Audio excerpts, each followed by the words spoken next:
From the third mainland bridge in Lagos, you glimpse Makoko, a sprawling settlement hovering above the water, its wooden homes stretching out across the lagoon. The sight is both striking and unexpected, a patchwork of rooftops and narrow waterways that seem to float on the surface. It's often called the Venice of Africa, but that name hardly fits. Unlike the romantic canals of Italy, Makoko's waterways tell a different story, one of survival, adaptation, and daily struggle. Instead of gondolas and grandeur, you find a city on stilts, wooden shacks, makeshift homes, and a labyrinth of waterways that wind through the heart of the community. Here, families live above the water, their lives shaped by the tides and the rhythm of the lagoon. This isn't a tourist spot. It's home to nearly 250,000 people. Every day, children paddle to school, traders sell goods from their canoes, and families build their lives on the water. Makoko is both visible and invisible, right next to Lagos, yet missing from official maps. It's a place that exists in plain sight, but is often overlooked or ignored by the city around it. Here, life is built on water, with no roads, no sewage, and unreliable electricity. Everything moves by canoe, and every journey is shaped by the water's ebb and flow. The air is thick with wood smoke and fish. The sounds a constant hum of life. Markets buzz with activity, and the scent of cooking drifts across the water. Makoko is a paradox. Valuable waterfront, but deep poverty.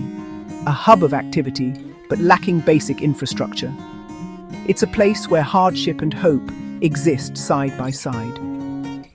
Yet, beneath the struggle, there's resilience and a powerful sense of community. Neighbors support each other, and children find joy in the simplest moments. The people here have a story of survival and strength that defies the stereotypes. In Makoko, life is tough, but the spirit of its residents shines through, making this floating community truly remarkable. From afar, Makoko looks like a place defined by poverty and hardship. Its stilt houses and narrow waterways seem to tell a story of struggle, a community surviving on the edge of Lagos, often overlooked and misunderstood by the outside world. But the real story is deeper, one you only see when you step into a canoe and meet the people. As you glide through the water, you begin to notice the vibrant life that pulses beneath the surface, the warmth of greetings, and the sense of belonging that fills the air. This isn't just about struggle, it's about daily life, hope, and humanity. Every corner reveals resilience, and every face tells a story of perseverance and dreams. Mothers get their children to school, navigating the waterways with determination, ensuring their kids have a chance at a brighter future. Fishermen dream of better catches, rising before dawn to provide for their families, their hopes cast out with every net. Teenagers imagine futures beyond the lagoon, sharing laughter and ambitions as they look out over the water, daring to dream of new possibilities. These are universal experiences, shaped by extraordinary circumstances. In Makoko, the ordinary becomes remarkable, and every day is a testament to the human spirit. To understand Makoko, you must look past the surface and see the social fabric that holds it together. It's a place where neighbors support one another, and community is everything. This journey is an invitation to hear voices rarely heard, to witness resourcefulness and spirit. Here, innovation is born out of necessity, and every day brings new challenges and triumphs. It may challenge your assumptions, but it will also inspire. The people of Makoko show us what it means to adapt, to hope, and to thrive against the odds. Makoko's truth isn't in statistics, it's in the laughter, the struggles and the dreams of its people. It's in the moments of joy, the bonds of family, and the hope that endures. This is not just a Nigerian story, it's a story of resilience and hope. Let's discover it together and see Makoko as it truly is, a community alive with courage, dignity, and dreams. As my canoe leaves the shore, Lagos fades and Makoko's water world comes alive. Canoes replace cars, some ferrying children to school, others serving as floating shops. Life adapts to the water. Houses crowd together, children play on narrow walkways, and the air is filled with the scent of frying fish. There's a unique rhythm here, dictated by tides and community needs. Men mend fishing nets, tailors work on wooden platforms, and faith is visible in churches and mosques rising above the roofs. Every aspect of life, commerce, education, family, floats on the lagoon. People are always in motion, paddling to work, to visit, to trade. The town hall and the legacy of the floating school stand as symbols of innovation and hope. Makoko is a self-contained society, constantly moving, always adapting. It's chaotic yet ordered, a dance of canoes on water. Here, possibility floats alongside challenge. We visit Mercy, who's lived in Makoko for over 30 years. Her home, perched above the water on wooden stilts, has weathered countless storms and seasons. She raised 6 children here, relying on the water for everything: food, travel, and survival. The lagoon is both a lifeline and a challenge, shaping every aspect of daily life. Storms are feared, but the community endures. Neighbors come together, sharing what little they have, rebuilding after each flood or windstorm. Samuel, a fisherman, tells me he wants his children to have choices he never had, but also to remember their roots. He teaches them to fish, to respect the water, and to value their heritage. Grace, a teenager, helps her mother sell smoked fish and dreams of becoming a nurse to help her community. She studies by lantern light, determined to make a difference.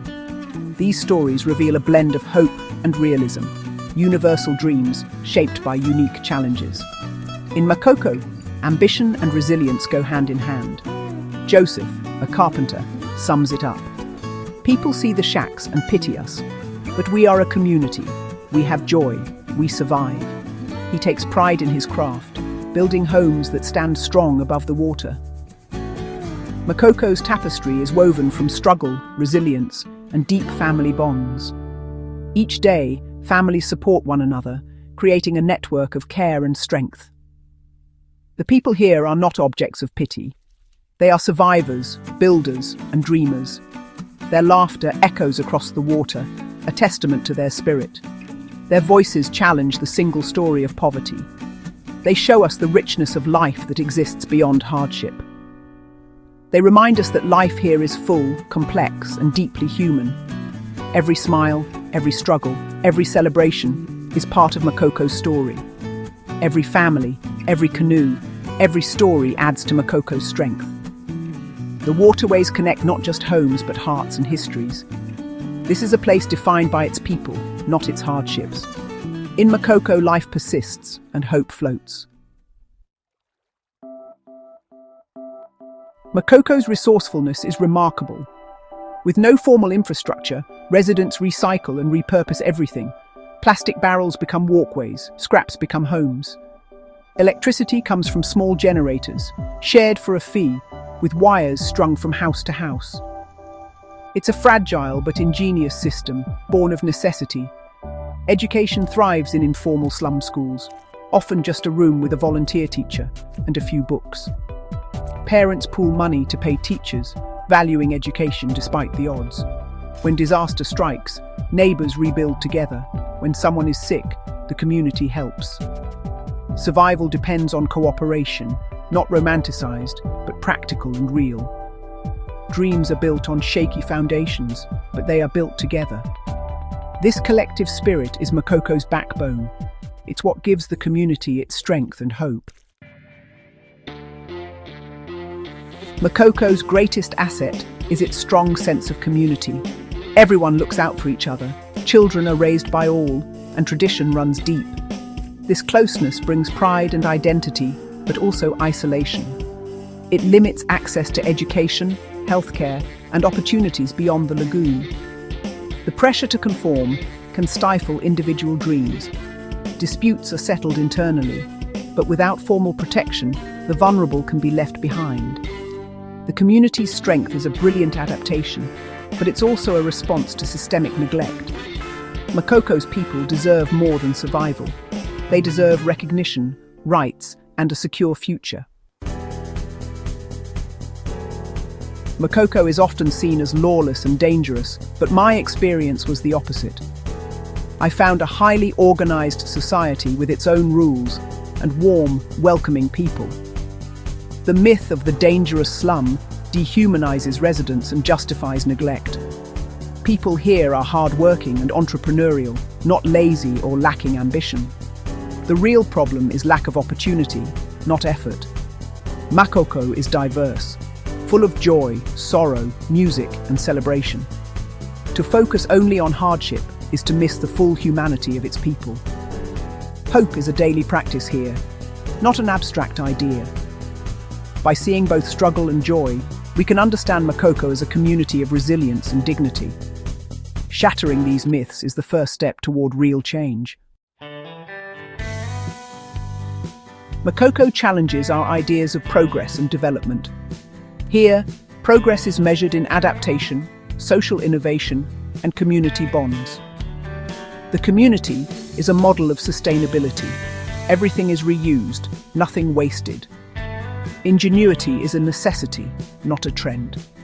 The greatest lesson is resilience. People face storms, disease, and eviction, yet build lives of meaning and hope. Makoko makes you question your own world. Are we as connected, as supportive? It holds up a mirror, reminding us that material wealth isn't everything. Sometimes the richest communities are those with the strongest bonds. As my journey through Makoko ends, the stories linger. This isn't just a place. It's a testament to the human will to create home and community. Makoko's story is one of hope, for education, for opportunity, for recognition. Don't let this be just another story. Let the voices of Mercy, Samuel, and Grace stay with you. Listening builds empathy and bridges between worlds. The people of Makoko don't want pity. They want to be seen, heard, and respected. Their story is a vital part of our shared humanity. By engaging, we challenge the narratives that divide us. Hope floats here, and it can float anywhere. Thank you for joining this journey. Share it, so Makoko's voices can reach even further.